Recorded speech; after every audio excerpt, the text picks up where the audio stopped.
Assalamualaikum warahmatullahi wabarakatuh. Beberapa dari kita mungkin pernah mendengar istilah atau kisah Ainul Hayat. Menurut beberapa ahli tafsir, Ainul Hayat merupakan air kehidupan yang dapat menjadikan manusia hidup abadi. Sehingga siapapun yang meminum air tersebut seteguk saja, maka ia akan hidup selamanya hingga hari kiamat, atau jika ia memohon kepada Allah Subhanahu wa taala untuk dimatikan. Dalam beberapa riwayat menyebutkan bahwa Nabi Khidir alaihissalam dipercaya masih hidup hingga sekarang ini karena meminum Ainul Hayat tersebut. Tidak hanya Nabi Khidir, bahkan Dajjal sebagai musuh nyata manusia katanya juga pernah mandi dan minum air ini sehingga tetap hidup hingga saat ini. Wallahu a'lam bishawab. Kisah tentang Ainul Hayat mencuat dalam cerita Nabi Khidir alaihissalam yang hidup pada masa Raja Zulkarnain. Namanya tertera dalam Al-Quran Surah Al-Kahfi ayat 83-101 yang artinya, mereka akan bertanya kepadamu Muhammad tentang Zulkarnain. Katakanlah, aku akan bacakan kepada kalian cerita tentangnya. Sesungguhnya kami telah memberi kekuasaan kepadanya di muka bumi, dan kami telah memberikan kepadanya jalan untuk mencapai segala sesuatu. Maka dia pun menempuh suatu jalan, hingga apabila dia telah sampai ke tempat terbenamnya matahari, dia melihat matahari terbenam di dalam laut yang berlumpur hitam, dan dia mendapati di situ segolongan umat. Kami berkata, "Hai Zulkarnain, kamu boleh menyiksa atau boleh berbuat kebaikan terhadap mereka." Berkata Zulkarnain, "Adapun orang yang aniaya, maka kami kelak akan mengazabnya.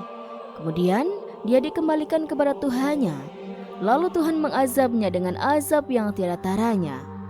Adapun orang-orang beriman dan beramal soleh, maka baginya pahala yang terbaik sebagai balasan, dan akan kami titahkan kepadanya perintah yang mudah dari perintah-perintah kami." Kemudian dia menempuh suatu jalan yang lain, hingga apabila dia telah sampai di antara dua buah gunung, dia mendapati di hadapan kedua bukit itu suatu kaum yang hampir tidak mengerti pembicaraan. Mereka berkata, "Hai Zulkarnain, sesungguhnya Ya'juj dan Ma'juj itu orang-orang yang membuat kerusakan di bumi. Maka dapatkah kami memberikan suatu upeti kepadamu supaya kamu membuatkan dinding pemisah antara kami dan mereka?" Zulkarnain berkata, "Apa yang telah dikuasakan oleh Tuhanku kepadaku terhadapnya ia lebih baik. Maka tolonglah aku dengan kekuatan manusia dan alat-alat agar aku membuatkan dinding antara kalian dan mereka. Berilah aku potongan-potongan besi, hingga apabila besi itu telah sama rata dengan kedua puncak gunung itu, berkatalah Zulkarnain, tiuplah api itu, hingga apabila besi itu sudah menjadi merah seperti api, dia pun berkata, berilah aku tembaga yang mendidih, agar kutuangkan ke atas besi panas itu. Maka mereka tak bisa mendakinya, dan mereka tak bisa pula melubanginya." Zulkarnain berkata, "Dinding ini adalah rahmat dari Tuhanku, maka apabila sudah datang janji Tuhanku, dia akan menjadikannya hancur luluh, dan janji Tuhanku itu adalah benar. Kami biarkan mereka di hari itu bercampur aduk antara satu dengan yang lain, kemudian ditiup lagi sangkakala, lalu kami kumpulkan mereka itu semua. Kemudian dia menempuh jalan yang lain, hingga apabila dia telah sampai ke tempat terbit matahari sebelah timur, dia mendapati matahari itu menyinari segolongan umat yang kami tidak menjadikan bagi mereka sesuatu yang melindunginya dari cahaya matahari itu. Demikianlah, dan sesungguhnya ilmu kami meliputi segala apa yang ada padanya." Dalam diriwayatkan oleh As-Salabi dari Imam Ali dikisahkan bahwa Zulkarnain adalah seorang raja yang disegani dan ditakuti orang di seluruh dunia pada zamannya.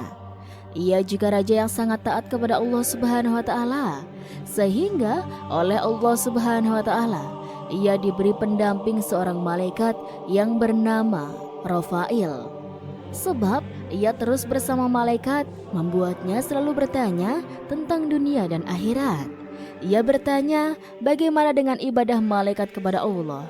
Malaikat itu menjawab bahwa di antara mereka ada yang sujud dan tidak mengangkat kepala selama-lamanya karena tidak menyanyiakan waktu untuk selalu beribadah kepada Tuhannya.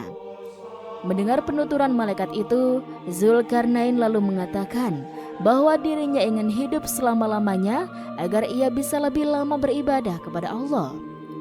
Malaikat Rafail pun lalu mengatakan bahwa sebenarnya Allah Subhanahu wa taala menciptakan di bumi Ainul Hayat, artinya sumber air kehidupan.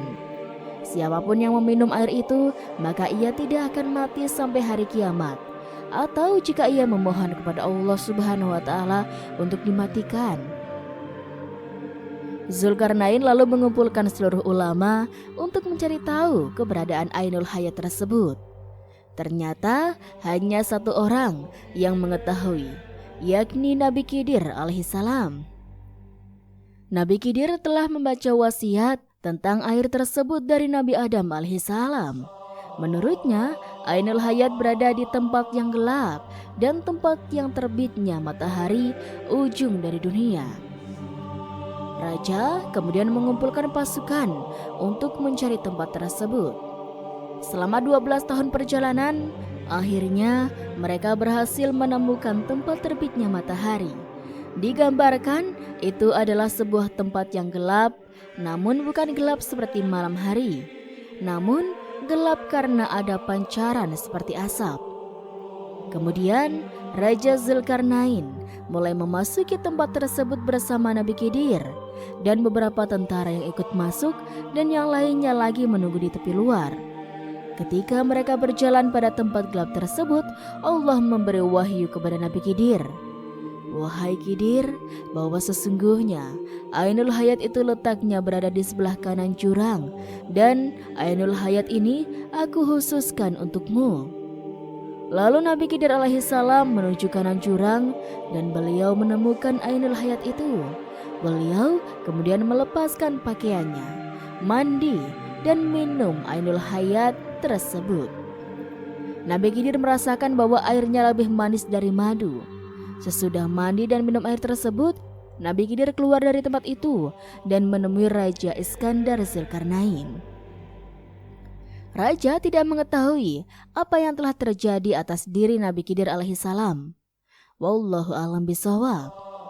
Sebagian ulama percaya bahwa atas izin Allah Subhanahu wa taala dan karena mandi dan minum Ainul Hayat tersebutlah Nabi Khidir bisa hidup hingga saat ini. Namun bagaimana yang sesungguhnya, semua hanya milik Allah semesta alam. Kepercayaan tentang Telaga Ainul Hayat ini didasarkan pada kisah yang tertulis dalam kitab suci maupun tulisan-tulisan zaman dahulu dan senantiasa diceritakan secara turun-temurun di seluruh dunia selama ribuan tahun. Legenda Telaga Ainul Hayat atau bila di barat dikenal sebagai Fountain of Youth mencuat pada abad ke-16. Ketika penjelajah Spanyol Juan Ponce de Leon digadang-gadang mencari telaga tersebut ketika melakukan perjalanan ke Florida pada tahun 1513. Berikut ini beberapa hal menarik terkait Telaga Ainul Hayat. 1. Dipercaya memiliki air kehidupan. Menurut para ahli tafsir, Telaga Ainul Hayat merupakan air kehidupan yang bisa memperpanjang usia manusia. Barang siapa yang meminum airnya, walau hanya satu tegukan saja, maka hidupnya akan abadi. Dikutip dari Kamus Britannica, Fountain of Youth merupakan air ajaib. Siapapun yang meminum air tersebut akan awet muda dan hidup selamanya. 2. Dikisahkan dalam beberapa tulisan.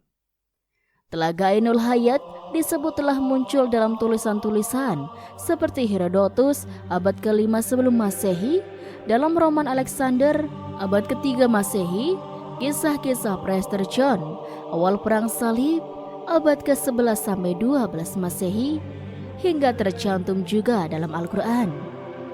3. Penjelajah Juan Ponce de Leon mencari Fountain of Youth.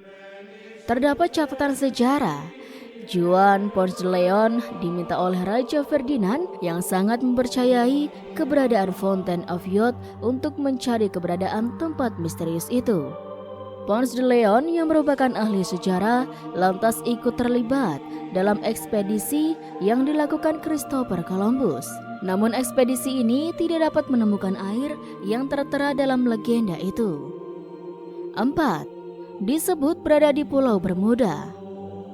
Dalam Islam, Telaga Ainul Hayat muncul dalam kisah salah satu pengawal terbaik Raja Zulkarnain, di mana sang pengawal berhasil menemukan air keabadian itu dan meminumnya. Pengawal Raja Zulkarnain itu bernama Khidir.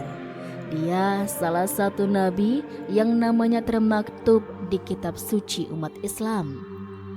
Beberapa hikayat menyebutkan kalau Allah Subhanahu wa taala menciptakan dunia, Dia menurunkan beberapa tetesan air dari surga ke dunia. Salah satu tetesannya kemudian berubah menjadi sang Ainul Hayat atau si mata air keabadian. Tapi di mana sebenarnya letak Ainul Hayat? Beberapa ulama berpendapat Ainul Hayat yang dijaga Nabi Khidir itu berada di Pulau Bermuda. Kisah Telaga Ainul Hayat erat kaitannya dengan Nabi Khidir alaihissalam. Kisah ini sudah disampaikan dalam Al-Quran, terkait kebenaran dan keberadaannya sudah pasti adanya. Telaga Ainul Hayat merupakan mata air keabadian. Ainul Hayat atau mata air keabadian menurut beberapa ahli tafsir dapat memperpanjang masa hidup manusia.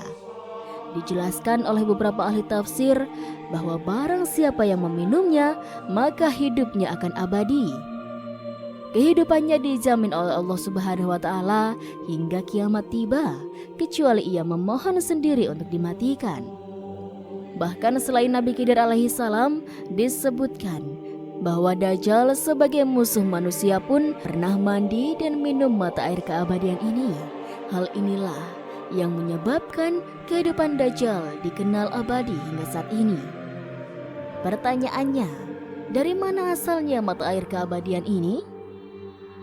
Beberapa hikayat mengatakan bahwa dahulu setelah Allah Subhanahu wa taala menciptakan bumi, tetesan beberapa air diturunkan dari surga. Salah satu tetesannya kemudian berubah menjadi Ainul Hayat. Lalu, di mana keberadaan Telaga Ainul Hayat? Apakah benar-benar ada di bumi?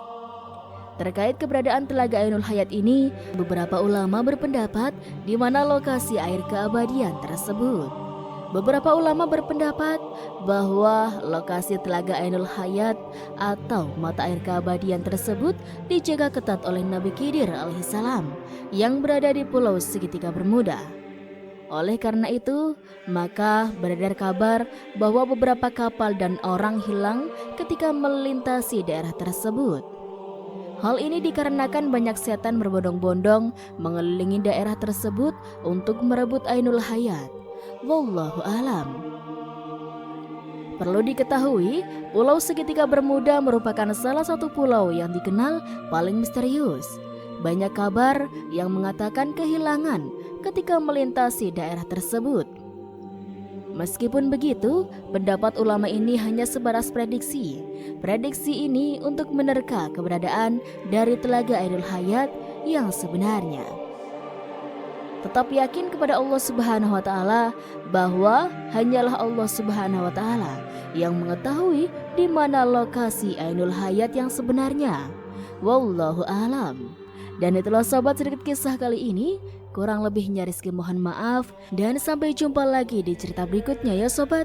Sekian dari Rizky. Wassalamualaikum warahmatullahi wabarakatuh.